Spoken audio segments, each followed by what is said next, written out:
कहानी की शुरुआत में एक घर में एक लड़की को दिखाया जाता है जो पूरी तरह अकेली होती है। इस लड़की का नाम पैम है। पैम को रेडियो से पता चलता है कि बहुत जल्द ही इनके इलाके में तूफान आने वाला है। पैम के घर में कुछ बच्चों की फोटोज भी दिखती हैं, जिससे पता चलता है कि वो हमेशा से अकेली नहीं थी। हालांकि पैम को पता होता है कि तूफान आने वाला है, लेकिन इस बात से उसे कोई भी फर्क नहीं पड़ता। आज उसे किसी खास जगह जाना है। उसका दोस्त उसे कहता भी है कि तूफान आने वाला है, लेकिन फिर भी पैम अपनी गाड़ी लेकर अपनी डेस्टिनेशन की तरफ निकल जाती है और बहुत जल्दी वो उस जगह पहुंच जाती है जहां पर दो गाड़ियां पहले से खड़ी होती हैं। जब वो एक गाड़ी के पास जाती है तो उसमें एक कपल होता है जो बताता है कि हम 2 दिन की हाइकिंग करके अब वापस घर जा रहे हैं। वो उनसे दूसरी गाड़ी के बारे में पूछती है तो वो बताते हैं कि हमें नहीं पता कि ये गाड़ी किसकी है और ना ही हमने किसी को ऊपर देखा था। इसके बाद वो कपल यहाँ से चला जाता है। सुबह के 6:50 हो रहे होते हैं और पैम अब हाइकिंग के लिए निकल पड़ती है और जब वो धीरे धीरे ऊपर की तरफ बढ़ रही होती है तभी उसका पैर फिसल जाता है, जिससे उसकी स्टिक भी टूट जाती है। इसके बाद पैम अपनी स्टिक को फिक्स करती है और एक बार फिर से अपने आगे के सफर पर बढ़ चलती है और यहाँ पर तूफान भी आना शुरू हो गया होता है। लेकिन पैम लगातार आगे बढ़ती चली जाती है और कई घंटों की हाइकिंग करने के बाद एक जगह कुछ देर के लिए रेस्ट करने के लिए रुक जाती है। वहाँ पर कॉफी पीती है और देखती है कि तूफान अब उसी की तरफ बढ़ रहा है।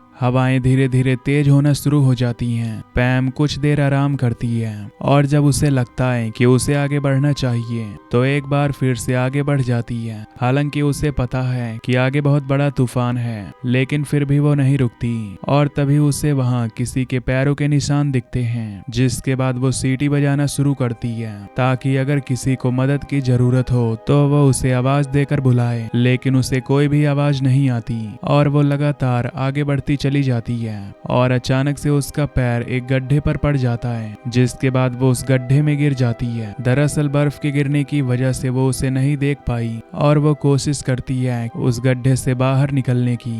वो ऊपर तक आ ही जाती है, लेकिन एक बार फिर से अंदर गिरकर बेहोश हो जाती है और जब उसे होश आता है तो उसके ऊपर बहुत सारी बर्फ होती है। उसे कुछ समझ नहीं आता कि अब वो यहाँ से कैसे निकलेगी। वो मदद के लिए सीटी बजाती है, लेकिन आसपास कोई न होने की वजह से कोई भी उस तक नहीं आता और अब उसे कुछ समझ नहीं आता कि उसे कैसे निकलना चाहिए। और तभी उसे विजन्स आते हैं जिसमें 2 छोटी बच्चियों को देखती है। ये वही छोटी बच्चियां होती हैं जिनकी फोटोज उसके घर पर भी थी और अब पैम के अंदर हिम्मत आती है और पूरी कोशिश करके वो बाहर आ जाती है। लेकिन अब वो बहुत ज्यादा थक चुकी थी और उसे बहुत प्यास लगी होती है, लेकिन उसके पास पानी भी नहीं होता।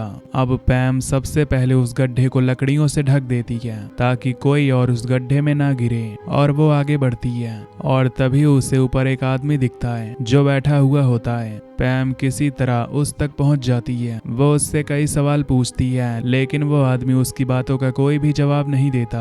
पैम सबसे पहले उसके जूते उतारती है क्योंकि उसके पैर जमने ही वाले थे।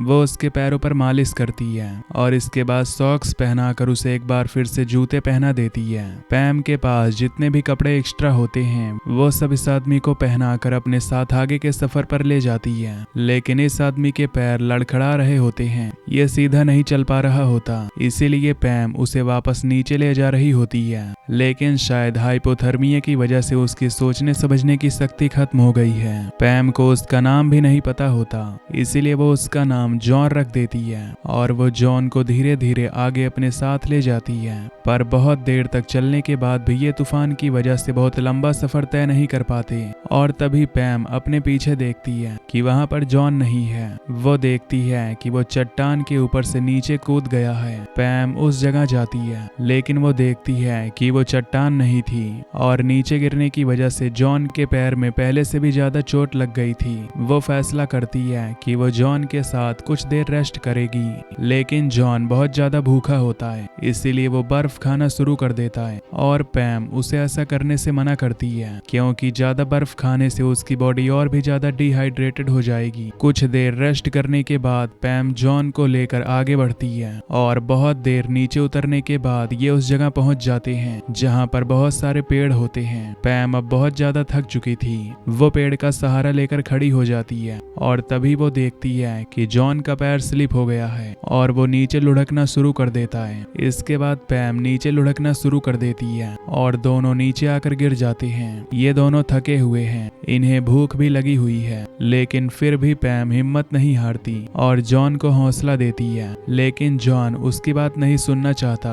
वो उल्टा सीधा कहने लगता है, पर पैम खाने के लिए कुछ चॉकलेट्स देती है और कहती है कि तुम्हें आगे बढ़ना होगा और बहुत जल्द ही रात होने वाली है, जिसका मतलब है कि यहाँ पर ठंड और ज्यादा बढ़ जाएगी। इसीलिए किसी भी तरह से सेफ जगहों तक पहुँचना चाहते हैं और लगातार चलते हुए ये नदी के किनारे तक पहुँचते हैं, जहाँ से पैम एक लकड़ी के ऊपर से क्रॉल करते हुए नदी को पार करती है। और अब जॉन धीरे धीरे ऊपर से नदी को पार करने की कोशिश करता है, लेकिन वो नदी में पानी में गिर जाता है। पानी का बहाव बहुत तेज होता है और पैम इससे दुखी होती है। उसकी आंखों में आंसू होते हैं और अब वो खुद ही आगे बढ़ना शुरू कर देती है और तभी वो देखती है कि पानी के बहाव ने नदी के किनारे जॉन को फेंक दिया है। वो भागती हुई जॉन के पास जाती है और देखती है कि जॉन अब भी जिंदा है, जिससे उसे बहुत खुशी होती है। वो जॉन को थप्पड़ भी मारती है और कहती है कि उन्हें अपनी मंजिल तक पहुंचना होगा। और अब जॉन के अंदर भी पॉजिटिविटी आ जाती है। वो भी तय करता है कि वो सुरक्षित नीचे पहुंच जाएगा। लेकिन अब रात भी हो चुकी है, पर ये रात होने पर भी नहीं रुकते और लगातार नीचे की तरफ बढ़ना शुरू कर देते हैं। और कुछ देर चलने के बाद ये सड़क के किनारे तक पहुंच जाते हैं, जहां पर ये एक गाड़ी जाते हुए देखते हैं। ये उसे आवाज लगाते हैं, लेकिन गाड़ी वाला इनकी आवाज नहीं सुनता। इस बात से जॉन को बहुत गुस्सा आता है, पर पैम किसी भी तरह से अपनी गाड़ी तक पहुंचना चाहती है और लगातार चलते हुए वो वहां पहुंच जाती है जहां पर इनकी गाड़ियां हैं। वहां पहुंचकर ये बहुत खुश होते हैं। पैम अपनी गाड़ी के पास जाती है और तभी वो देखती है कि जॉन अपनी गाड़ी में बैठकर वहां से निकल गया। पैम को ये बात बहुत अजीब लगती है, क्योंकि उसके लिए उसने अपनी परवाह नहीं की और वह उसे थैंक्स किए बिना ही वहां से चला गया और ना ही उसे उसका असली नाम पता है। अब पैम वापस अपने घर आ जाती है, जहाँ पर वो बहुत ज्यादा रोती है। खैर, इसके बाद पैम सो जाती है और आधी रात को उसकी आंख खुल जाती है और उसका दम घुट रहा होता है। जब वो दूसरे कमरे में जाती है तो देखती है कि उसकी दोनों बच्चियों की दम घुटने से मौत हो गई है। दरअसल यहाँ पर एक गैस फैल गई थी, जिस वजह से उनकी मौत हो गई। ये पैम का एक सपना होता है जो 1 साल पहले उसके साथ घटी थी और यही वो दर्द होता है जो पैम के मन में आज भी होता है। और ये घटना 1 दिन पहले घटी थी जब वो ट्रैकिंग पर गई थी और यही कारण होता है कि वो जॉन को किसी भी कीमत पर सुरक्षित रखना चाहती थी।